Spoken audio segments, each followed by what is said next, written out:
मेरे प्यारे मित्र नमस्कार। आज का जो टॉपिक है वो है non interacting interacting systems.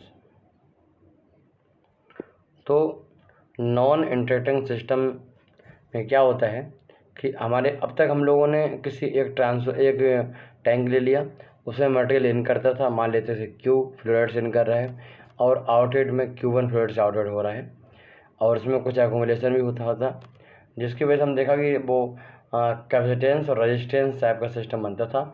Single tank होता था जिसमें मटेरियल कुछ ना कुछ आउटलेट हो रहा है, वो टाइम का फंक्शन है। तो हमने देखा कि वो फर्स्ट ऑर्डर सिस्टम को फॉलो करता था, जिसमें हम आउटलेट में एच रहता था और क्यू इनपुट रहता था। तो Q upon H S upon Q H जो था वो हमारा आ जाता था के P upon tau S plus one, जहाँ पर के पी आर हुआ करता था और टाउ जो था वो ए इंटू आर हुआ करता था। आपने देखा तो इस तरीके से एक सिस्टम हुआ करता था, एक टैंक हुआ करता था।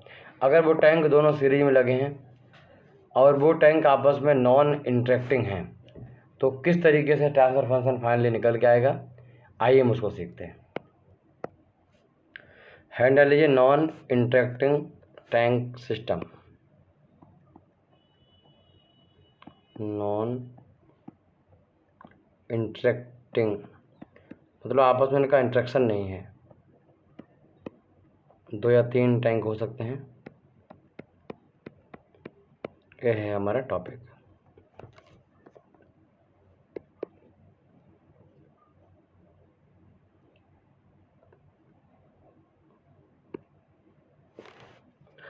तो नॉन इंटरेक्टिंग टैंक सिस्टम में क्या करना है, अपने को पहले नॉन इंटरेक्टिंग टैंक सिस्टम बनाना है। ठीक, देखो हमने बनाया टैंक नंबर 1। टैंक नंबर 1 में पहला टैंक है, ठीक, और ए टैंक से क्या हो रहा है, माल निकल रहा है और माल निकल के दूसरे टैंक में गिर रहा है। हाँ समझे, यहाँ से जो आ रहा है माल वो आ रहा है क्यू मीटर क्यूब पर सेकेंड, इस वॉल्यूमेट्रिक फ्लूइड से आ रहा है। यहाँ पर किसी भी टाइम पर देखें तो मान लेते हैं कोई हेड, इसका कोई ऊंचाई इसने गेन कर ली है। मान लेते हैं इस समय इसकी ऊंचाई जो है, पहला टैंक है इसलिए H1 मान लिया, पहला टैंक है, ठीक, H1 हाइट है। इसका जो एरिया है, इसका जो यहाँ पर एरिया है वो A1 मान लिया हमने, ठीक। एरिया कितना है, A1 इस टैंक का। हाइट इसमें लिक्विड की H है। Q जो है Q, सिंपल Q, ये क्या हो रहा है, इनलेट फ्लूइड हो रहा है। फिर आउटलेट में लगा है वाल्व, ठीक, और यहाँ से जो फ्लूइड मिल रहा है वो मुझे मिल रहा है Q1 1 है, इसलिए इसका वाल्व का रेजिस्टेंस भी होगा। आउटलेट में वाल्व ये टाइम का फंक्शन है तो इसकी वजह से क्या है, इसका रेजिस्टेंस भी कुछ ना कुछ होगा। तो ये रेजिस्टेंस जो है मान लेते हैं R1 है। अब मुझे क्या करना है, एक दूसरा टैंक बनाना है जिसमें पहले टैंक का आउटलेट Q1 जो है दूसरे टैंक का इनलेट होना चाहिए और इस तरीके से होनी चाहिए कि दूसरे टैंक और पहला टैंक आपस में कांटेक्ट में ना हो। बताते हैं कैसे।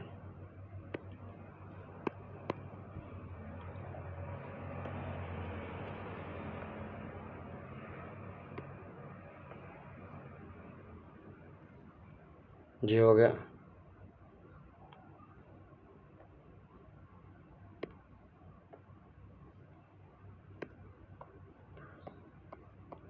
एक वाल्व लगा हुआ है और इस वाल्व का रेजिस्टेंस R2 है। अब इसमें जो Q1 है वो क्या कर रहा है, इन कर रहा है, तो इसकी वजह से इसका कोई ना कोई क्या होगा, एक लेवल होगा। मान लेते हैं लेवल H2 है, क्यों, क्योंकि टैंक नंबर 2 है।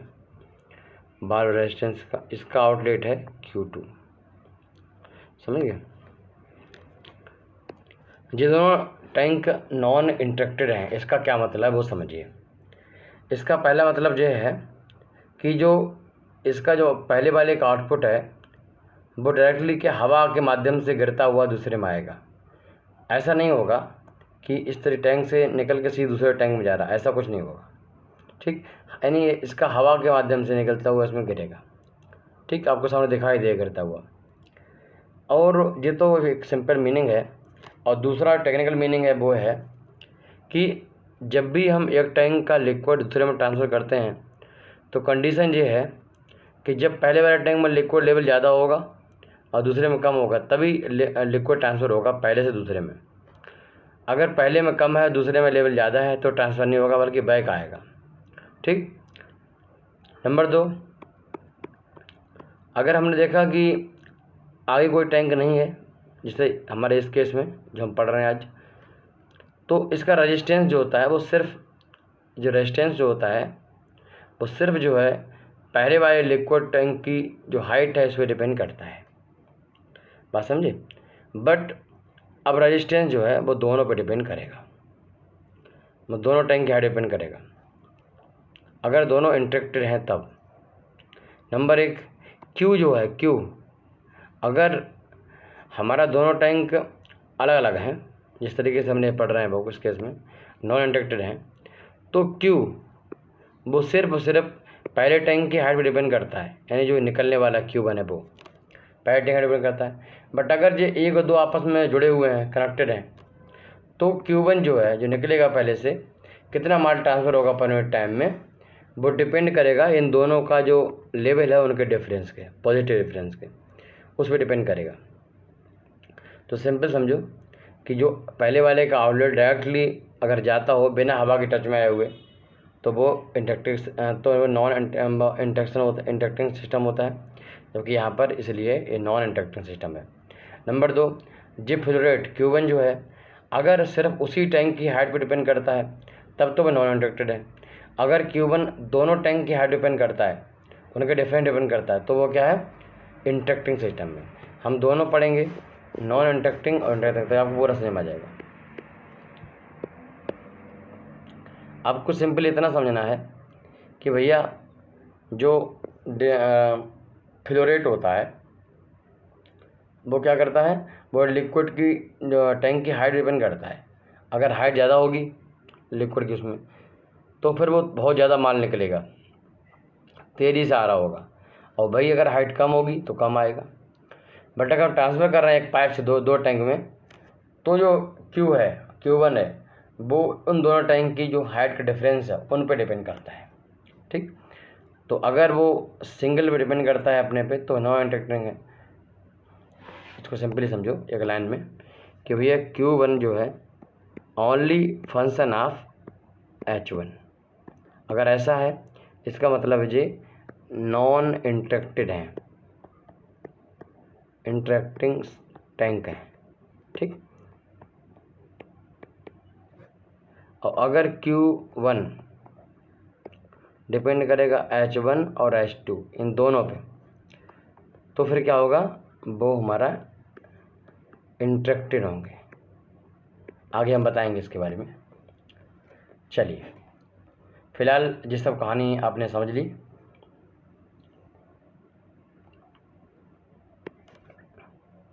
यहाँ से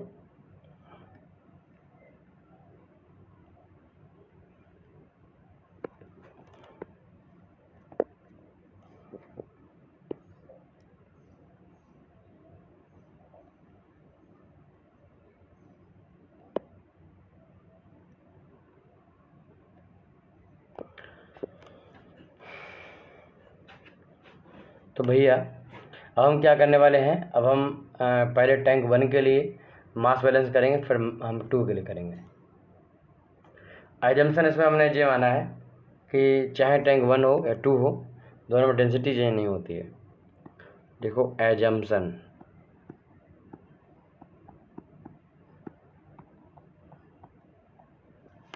एजम्पशन क्या है, एजम्पशन ये है कि density of fluid does not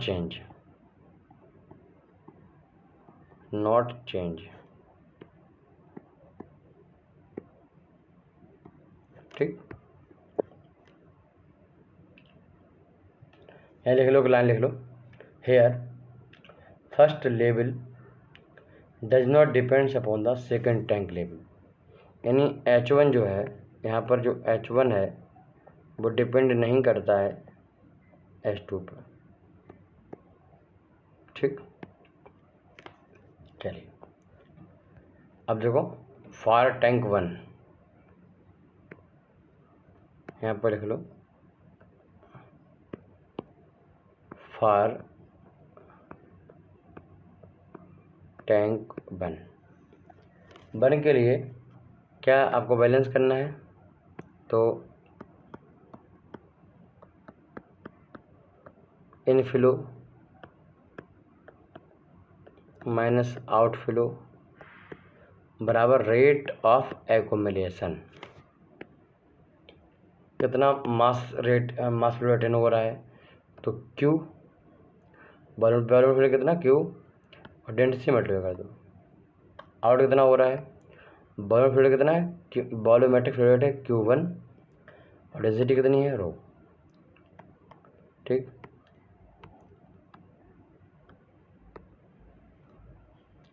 अब कितना मास उसमें है वो एक्यूमुलेशन कैसे हो रहा है, तो मास क्या होता है, वॉल्यूम इनटू डेंसिटी। वॉल्यूम कितना होगा, एरिया A1, हाइट H1 है और डेंसिटी यहाँ पर H वेरिएबल है। ठीक, इसलिए H के साथ में किसके वेरी करता है, टाइम के साथ में वेरी करता है। A1 rho d H1 upon dt, Q rho minus Q1 rho.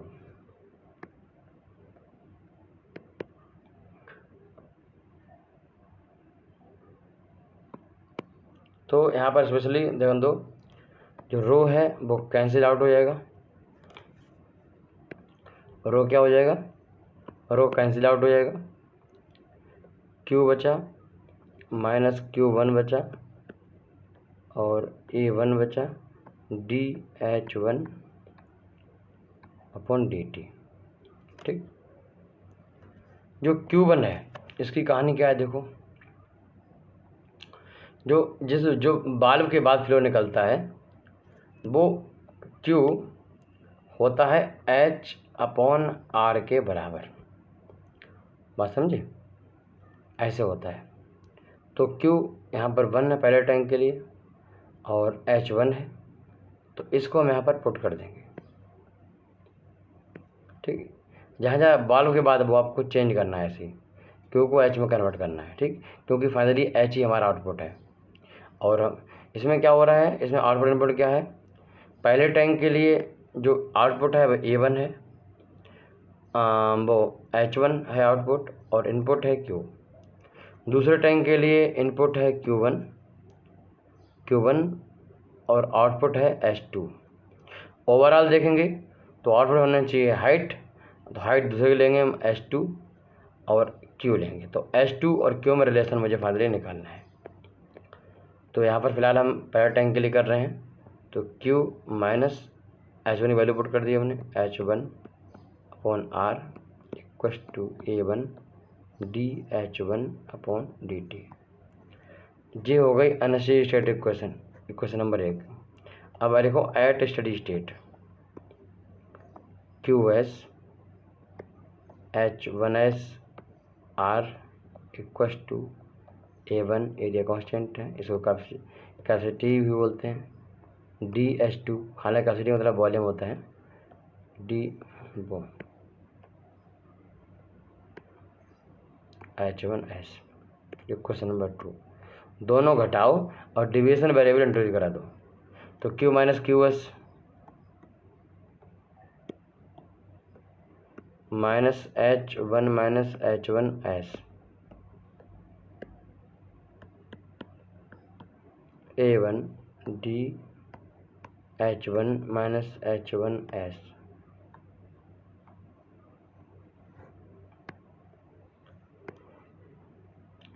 तो ये तो Q इनलेट वाला हो जाएगा QT, और ये हो जाएगा H1T इक्वल टू A1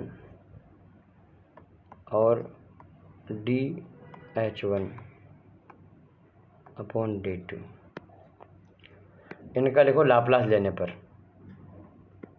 तो QS H1S upon R A1 S H1S। Laplace ले लोगे तो H1S कॉमन ले लो 1/R।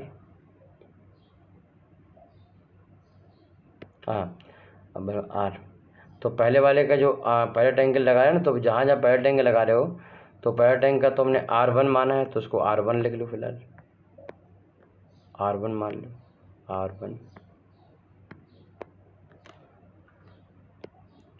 तो R1 प्लस A1S, ठीक, और ये बचा QS, तो 1 plus R1 A1S upon R1, ठीक, ये बचा H1। H1 क्या आउटपुट है पहले के लिए, और QS क्या इनपुट है। तो पहले टैंक के लिए आपने करा ट्रांसफर फंक्शन H1S और QS, यह R1 1 प्लस R1 A1S, ये KP अपॉन 1 टाउ पी है। तो एक तरीके से ये R1 A1 जो है वो टाउ1 है, टाउ1 है क्या पहले वाले सिस्टम के लिए, ये क्या है टाउ1 है, ठीक, R1 A1 R1, ठीक। तो भैया अब इसमें क्या है, दूसरे टैंक के लिए हम बात कर रहे हैं। अब दूसरे टैंक के लिए, जो पहले टैंक के लिए हो गया, अब दूसरे टैंक के लिए देखो। अब दूसरे टैंक में क्या है कि इनपुट हो रहा है Q1 और आउटपुट है H2, बट Q1 Q2 कहीं भी हो, मुझे अल्टीमेटली इनको मुझे कन्वर्ट करना पड़ेगा हाइट में, क्योंकि दोनों में रेजिस्टेंस इन्वॉल्व है, ठीक, ये दोनों डिपेंड करते हैं हाइट पे। तो चलिए मटेरियल वेरिएंस अब लेने अराउंड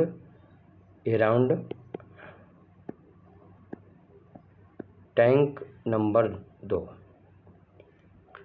तो इसमें मटेरियल कितना इन हो रहा है Q1 रो, आउट कितना हो रहा है Q2 रो इक्टू एक्यूमुलेशन। अच्छा इसका एरिया कितना है A2, ठीक, एरिया मतलब ये वाला एरिया टैंक है ना,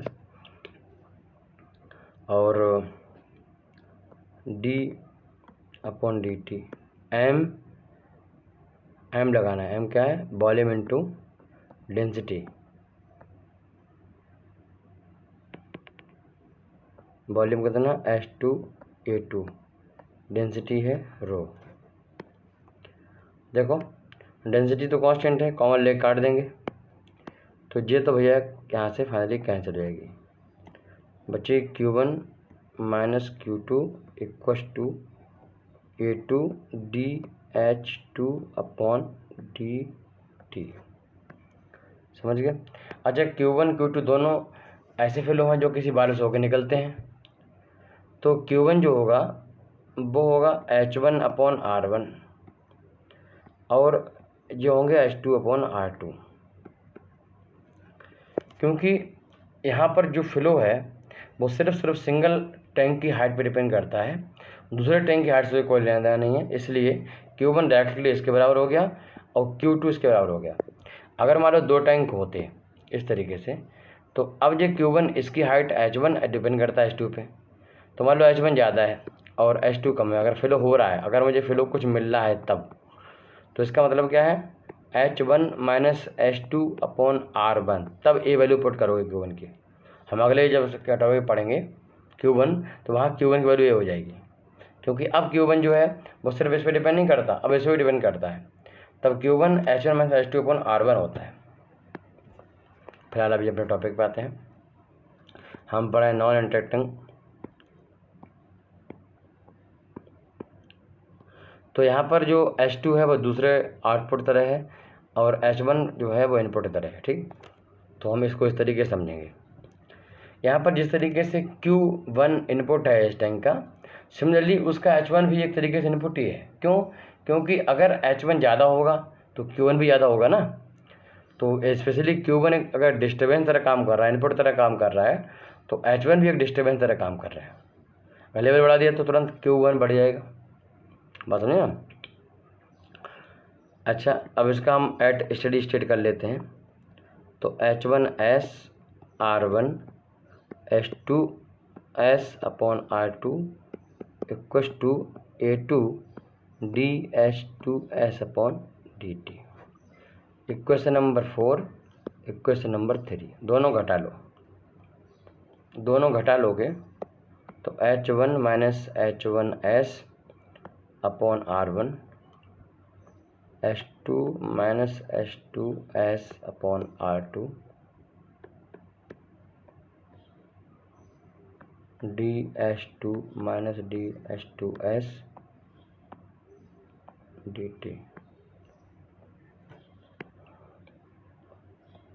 H1 टाइम ऑफ फंक्शन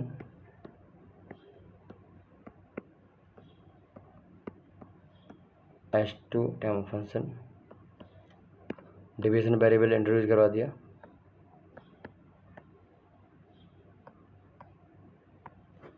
तो देखो लाप्लास लेने पर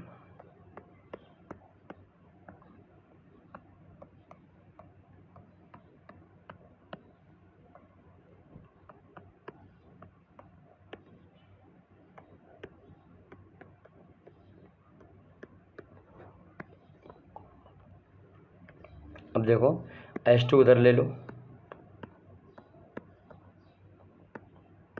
तो 1 upon R2 plus A2S equals to H1 upon R1।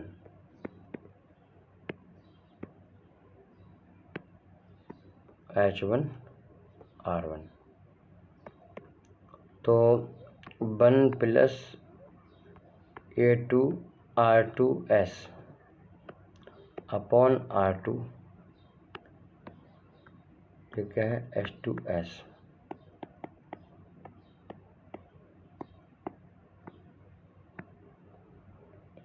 तो H2 अपॉन H1 चाहिए मुझे, मतलब output upon input.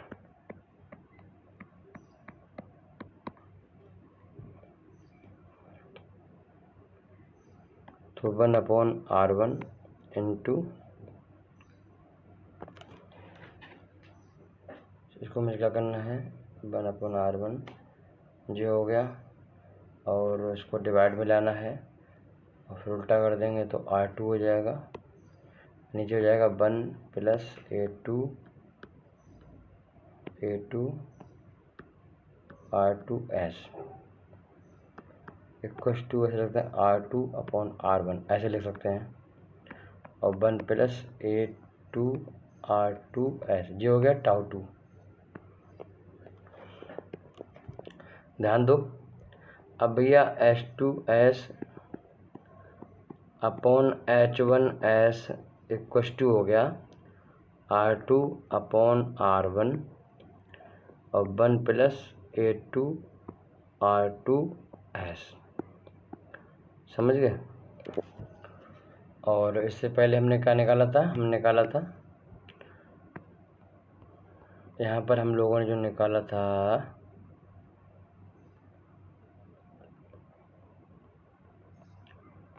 H1S upon QS।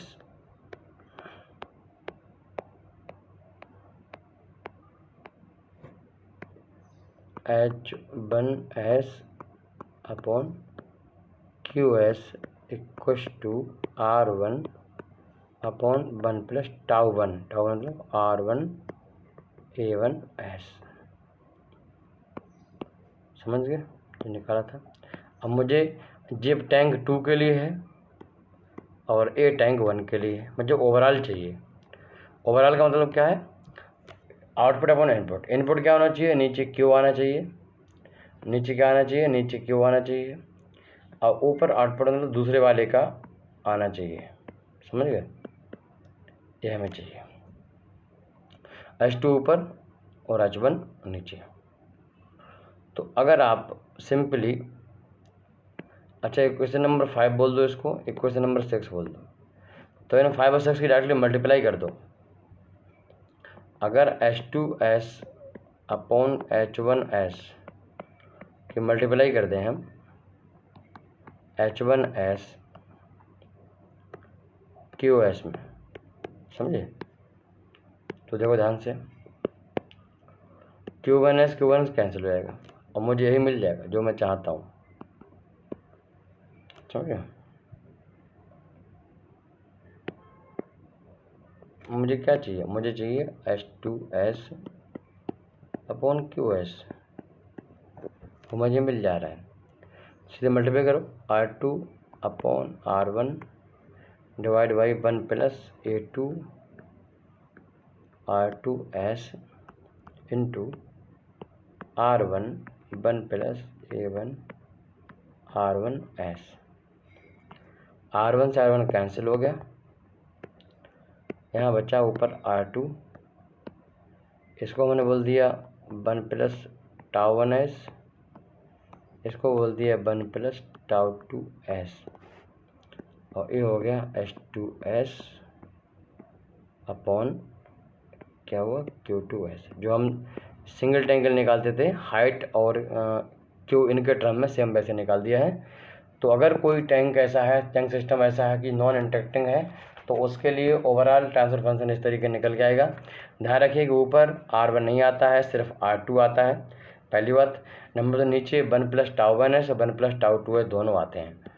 यहाँ पर टाउ 1 का मतलब है A1 R1 और टाउ 2 का मतलब है A2 R2। A और 1 A2 दोनों टैंक के ये क्या है, एरिया है, और R1 R2 दोनों टैंक के अपने अपने वाल्व के रेजिस्टेंस हैं, ठीक।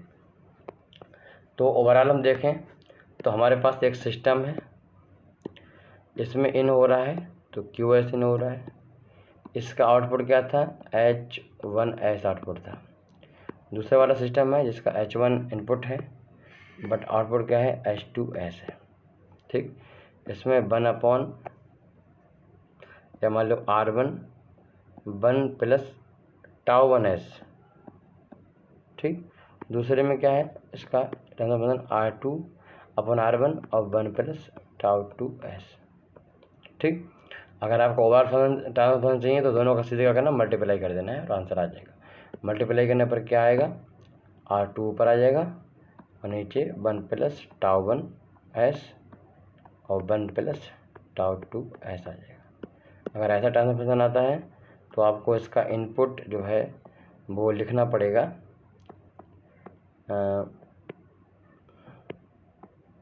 QoS और आउटपुट लिखना पड़ेगा H2S, ठीक।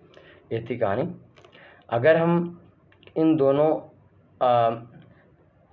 आप आपस में मल्टीप्लाई कर लें, अगर इन दोनों नीचे जो दिए हुए ना टाउ 1S प्लस 1 और टाउ 2S प्लस 1 को मल्टीप्लाई कर लें तो जो निकल के आएगा वो देख लीजिए, टाउ 1 और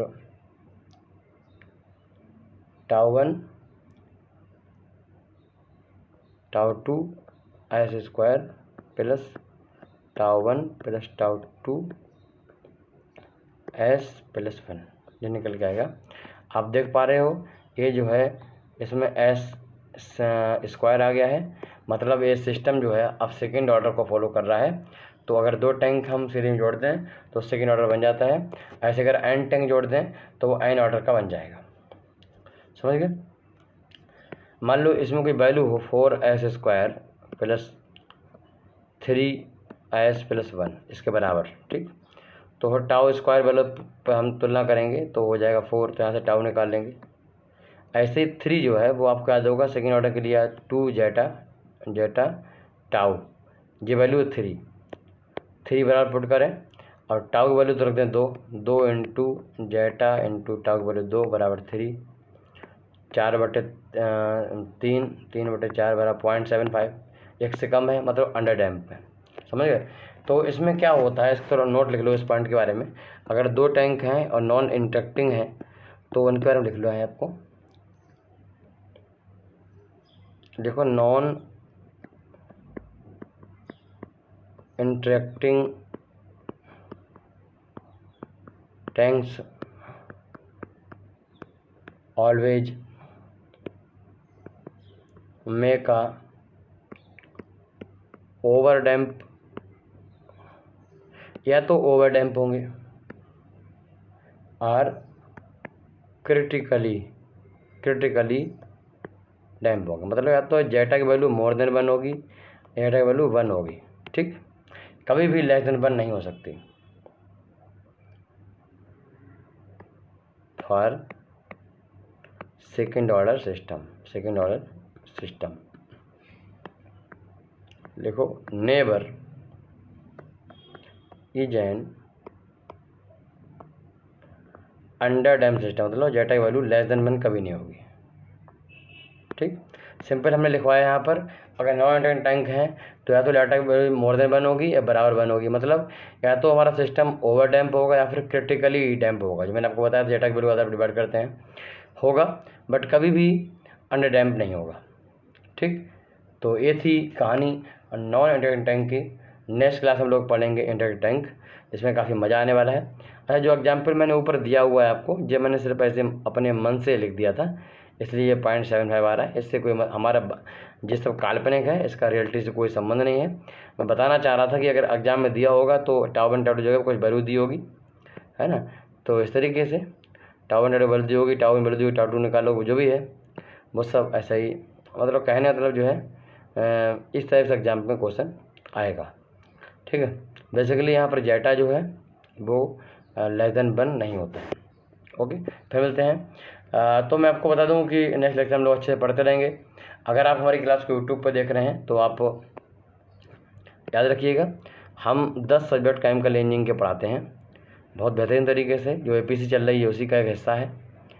ऐसे ही फिर 10 सब्जेक्ट का बाद में 8 सब्जेक्ट का 18 सब्जेक्ट का OP गुप्ता बहुत ही प्रॉपर तरीके से HD में वीडियो क्वालिटी और मस्त ऑडियो क्वालिटी में पढ़ाते हैं आपको। हम एक एक क्वेश्चन डीप में जाकर समझाते हैं, ग्राफ बनाते हैं, 7 to 8 टेक्स्ट बुक से पढ़ाते हैं।